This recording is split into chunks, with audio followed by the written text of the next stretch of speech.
Hello everyone, कैसे हैं आप सब। उम्मीद करती हैं आप सब ठीक होंगे। तो मैं फिर लेकर आ गई हूँ आरआरबी एनटीपीसी यूजी के जो एग्जाम चल रहे हैं। आज के एग्जाम का सेकंड शिफ्ट लेकर आ गई हूँ। फर्स्ट शिफ्ट ऑलरेडी लेकर आ चुकी हूँ। जिसने नहीं देखा चैनल में जाके देखिए, बहुत इंपॉर्टेंट है ये, बहुत हेल्पफुल है आप लोग के लिए, क्योंकि आने वाले एग्जाम में भी इससे क्वेश्चन पूछे जा सकते हैं। और मैं एक्सप्लेनेशन तो ला ही रही हूँ, उससे तो 100% पूछे जा सकते हैं। ठीक है, तो आगे बढ़ने से पहले अगर आपने चैनल को अब तक सब्सक्राइब नहीं किया तो जल्दी से जाके सब्सक्राइब कर लीजिए, बेल नोटिफिकेशन ऑन कर लेना ताकि आप लोगों तक हर एक वीडियो पहुंच सके। ज्यादा समय नहीं लेते हैं, सीधे वीडियो स्टार्ट करते हैं। पहला क्वेश्चन देखते हैं क्या आया था। भारतीय संविधान में राजनीति के निर्देशक सिद्धांतों का क्या महत्व है? वे सरकार को आर्थिक और सामाजिक नीतियां स्थापित करने के लिए दिशा निर्देशन प्रदान करते हैं।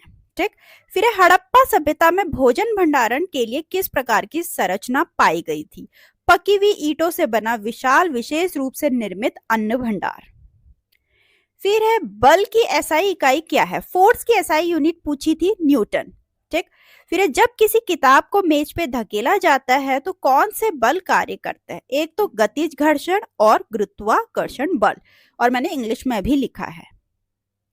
फिर है हिंदुस्तानी शास्त्रीय संगीत की कौन सी प्राचीन शैली सबसे औपचारिक, गंभीर और दिव्य मानी जाती है, जिसे परंपरागत रूप से मंदिरों में भक्तिमय भाव से गाया जाता है? तो वो होती है ध्रुपद। ठीक है, फिर दिल्ली सल्तनत में रजिया सुल्तान का शासनकाल कितने समय तक चला? 1236 से 1240 एडी तक। ये इल्तुतमिश की पुत्री थी और गुलाम वंश से थी। एक क्वेश्चन, दो क्वेश्चन, कुछ भी पूछा जा सकता है। कौन से वंश से थी, किसकी पुत्री थी? रजिया अल दीन के नाम से भी जानी जाने वाली वह दिल्ली पे शासन करने वाली पहली और आखिरी मुस्लिम महिला थी। तीसरा क्वेश्चन ऐसे बनेगा। एक्सप्लेनेशन बिल्कुल मिस मत करना, आगे स्किप करके मत चलो, क्योंकि एक्सप्लेनेशन से 100% बन सकता है। इस बार आपसे ये पूछा है क्वेश्चन, अगली शिफ्ट में एक्सप्लेनेशन से पूछ सकते हैं। नेक्स्ट है पीडीएफ मेकर एक लाइब्रेरी है जिसका उपयोग सीधे ब्राउजर या सर्वर में पीडीएफ फाइलें बनाने के लिए किया जाता है। निम्नलिखित में से कौन सा सॉफ्टवेयर पीडीएफ से दस्तावेज बनाने या संपादित करने से सबसे अधिक संबंधित है? तो वो है एमएस वर्ड। ठीक, फिर नागरिकता संशोधन अधिनियम 2019 के तहत निम्नलिखित में से किन देशों के प्रवासी भारत की नागरिकता के लिए पात्र हैं? पाकिस्तान, बांग्लादेश और अफगानिस्तान के। ठीक है, फिर भगवान कृष्ण से संबंधित पुष्पा सेवा संस्था की स्थापना कब हुई थी? 18 नवंबर 2025 में हरियाणा के फरीदाबाद में। एक और इम्पॉर्टेंट अपडेट, मैं ज्यादा बकवास नहीं करती हूँ, मैं टू द पॉइंट पे बात करती हूँ, इसीलिए मैं थोड़ा स्पीड से भी लाती हूँ ताकि आप लोग फटाफट पढ़ सके और अपने एग्जाम में अटेम्प्ट कर सके। एक और इम्पॉर्टेंट, अगर आपने टेलीग्राम चैनल नहीं ज्वाइन किया तो जल्दी से जाके ज्वाइन कर लीजिए, क्योंकि इसमें आपको पीडीएफ मिलेगी हर एक वीडियो की और इम्पॉर्टेंट अपडेट्स मिलती है। तो चलिए आगे बढ़ते हैं। क्या क्वेश्चन आया था? संयुक्त राष्ट्र महिला नीति आयोग का 69वां सत्र मार्च 2025 में कहां आयोजित हुआ? न्यूयॉर्क के यूएन हेडक्वार्टर में। ठीक है, महिला एवं विकास मंत्री अन्नपूर्णा देवी ने 69वां सत्र में भारत का प्रतिनिधित्व किया। पूछ सकते हैं भारत को रिप्रेजेंट किसने किया? अन्नपूर्णा देवी ने। 69वां सत्र का विषय था नवाचार और तकनीकी परिवर्तन तथा डिजिटल युग में शिक्षा, लैंगिक समानता प्राप्त करने और सभी महिलाओं और लड़कियों के लिए सशक्तिकरण के लिए। तो पूछ सकते हैं विषय क्या था, तो इससे 3 क्वेश्चन बन जाते हैं। ठीक, फिर 1818 में बंगाल में फराजी आंदोलन के संस्थापक कौन थे? हाजी सरीतुद्दौला। अब मैंने ये क्यों डाला है, क्योंकि ये क्वेश्चन 2025 में भी पूछा था। आप देख लीजिए मैंने आप लोग के लिए कितना काम किया है। अभी का तो मैं बता ही रही हूँ, अभी एट प्रेजेंट 2026 का तो मैं बता ही रही हूँ, प्रीवियस भी बता रही हूँ कि प्रीवियस में भी ये पूछा गया था। तो इसका मतलब प्रीवियस के ईयर के क्वेश्चन पूछे जा रहे हैं, और प्रीवियस ईयर के क्वेश्चन मैं बहुत कराती हूँ। आप मेरे चैनल में जाके या फिर प्लेलिस्ट में जाके देख सकते हैं, आरआरबी एनटीपीसी का पूरा निचोड़ भी मिलेगा आपको। ठीक, फिर चंद्रयान 5 ल्यूपेक्स मिशन किस देश के रॉकेट से लॉन्च किया जाएगा? जापान से, और S3 रॉकेट यूज किया जाएगा। ल्यूपेक्स क्या है? Lunar polar exploration mission, a partnership between India ISRO and Japan JAXA. ठीक है, पूछ सकते हैं कौन दो कंट्री का ये पार्टनरशिप है? इंडिया का इसरो और जापान का जाक्सा से। फिर है किस प्राचीन संगीत शैली को औपचारिक और दिव्य माना जाता है? ध्रुपद को। अभी आगे भी बताया। ठीक है, और ऐसे करके भी लैंग्वेज पूछा जा सकता है, जो मैंने इससे आगे बताया था वैसा लैंग्वेज भी पूछा जा सकता है क्वेश्चन का। फिर भारत में जूट का सर्वाधिक उत्पादन किस राज्य से किया जाता है? वेस्ट बंगाल से, पश्चिम बंगाल से। पश्चिम बंगाल को भारत का स्वर्ण रेशा राज्य भी कहा जाता है, एक क्वेश्चन। फिर है गंगा डेल्टा की पोषक तत्वों से भरपूर जलोढ़ मिट्टी जूट की खेती के लिए आदर्श है, पूछ सकते हैं कौन सी मिट्टी, दूसरा क्वेश्चन। सबसे बड़ा गन्ना उत्पादन राज्य उत्तर प्रदेश, सबसे बड़ा गेहूं उत्पादन राज्य उत्तर प्रदेश, सबसे बड़ा कपास उत्पादक राज्य गुजरात। कितने क्वेश्चन बन गए देखो, गन्ना भी, गेहूं भी और कपास भी, तीनों का मैंने बता दिया, कुछ भी पूछा जा सकता है। फिर नेक्स्ट क्वेश्चन है रेलवे कन्वेंशन कमेटी के सदस्यों को किसके द्वारा मनोनीत किया जाता है? तो लोकसभा अध्यक्ष और राज्यसभा अध्यक्ष, ठीक। तो रेलवे सम्मेलन समिति में 18 सदस्य होते हैं, जिसमें 12 लोकसभा के होते हैं, 6 राज्यसभा के होते हैं, ठीक। लोकसभा के सदस्यों को अध्यक्ष द्वारा, राज्यसभा के सदस्यों को राज्यसभा के अध्यक्ष यानी उपराष्ट्रपति द्वारा मनोनीत किया जाता है।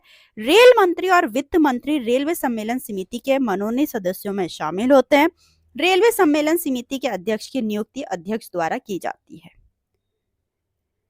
फिर है प्रोटीन के पूर्ण पाचक होने पे क्या बनता है? एमिनो एसिड्स बनता है। ये क्वेश्चन भी 2021 में पूछा था, देखो ये भी प्रीवियस ईयर क्वेश्चन है। फिर है 1 न्यूटन निम्न में से कितने के बराबर होता है? kg m/s² के। Also 1 newton is equal to 10⁵ dyne के बराबर, ठीक है। फिर है एबल पुरस्कार 2025 किसने जीता? मसाकी काशिवारा ने। ये एक जापानीज मैथमेटिशियन है, ठीक। फिर अभिव्यक्ति की स्वतंत्रता आंदोलन किससे संबंधित है? मैरियो सेवियो से। अभिव्यक्ति की स्वतंत्रता आंदोलन जो कि 1964 से 1965 में चली, जो कैलिफोर्निया विश्वविद्यालय बर्कले में हुआ था, ठीक। फिर उस चोल राज का नाम बताइए जिसने गंगोईकोंडा की उपाधि धारण की थी। राजेंद्र चोल 1014 से 1044 एडी तक चला। उन्होंने बंगाल और बिहार के पाल राजा महिपाला पे अपनी विजय की स्मृति में यह उपाधि धारण की, जिससे चोल साम्राज्य का विस्तार उत्तर भारत तक हुआ, ठीक।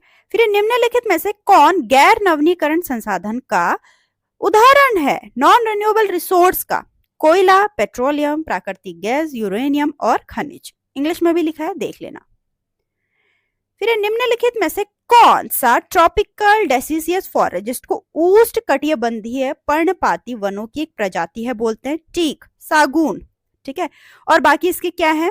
तो शीशम, महुआ, साल, सागून और बांस भी शामिल है, ठीक। क्वेश्चन को जो पूछा जा सकता है, ये ऑप्शन में था इसलिए मैंने आपको ये बोला, ठीक। फिर यूरोपीय अंतरिक्ष एजेंसी द्वारा चयनित पहले विकलांग अंतरिक्ष यात्री उम्मीदवार जॉन मैकफॉल कहां से हैं? ठीक है, पैरा एस्ट्रोनॉट कहां से हैं? ये जॉन मैकफॉल, ये यूनाइटेड किंगडम से हैं। नेक्स्ट क्वेश्चन है भारतीय संविधान के निम्नलिखित में से कौन सा अनुच्छेद यह स्पष्ट करता है कि यदि कोई व्यक्ति स्वेच्छा से किसी विदेशी राज्य की नागरिकता प्राप्त कर लेता है तो वह भारत का नागरिक नहीं रह जाएगा? तो यह आर्टिकल 9 में बोला गया है, ठीक। फिर है निम्नलिखित में से कौन सा कारक अंडमान और निकोबार द्वीप समूह को अलग करता है? 10 डिग्री चैनल, 10 डिग्री जल संधि। ये भी 2025 में पूछा था। फिर देख लीजिए मैं आप लोग के लिए कितना कर रही हूँ, ठीक है। फिर इसमें व्यूज नहीं आएंगे, फिर मैं आगे नहीं लाऊंगी, तो इसमें अच्छे खासा व्यूज दीजिए, शेयर करिए और खूब सारा पढ़िए आप लोग भी। फिर यूएनडीपी का पूरा नाम क्या है? United Nation Development Programme. CD का पूरा क्या है? Compact dish. तो कंप्यूटर से भी क्वेश्चन आ रहे हैं। फिर निम्नलिखित में से किस स्थापत्य शैली की विशेषता गोपुरम है? द्रविड़। निम्नलिखित में से कौन सा मंदिर द्रविड़ शैली की वास्तुकला का उदाहरण नहीं है? सन टेम्पल, कोणार्क एंड केंद्रीय महादेव टेम्पल।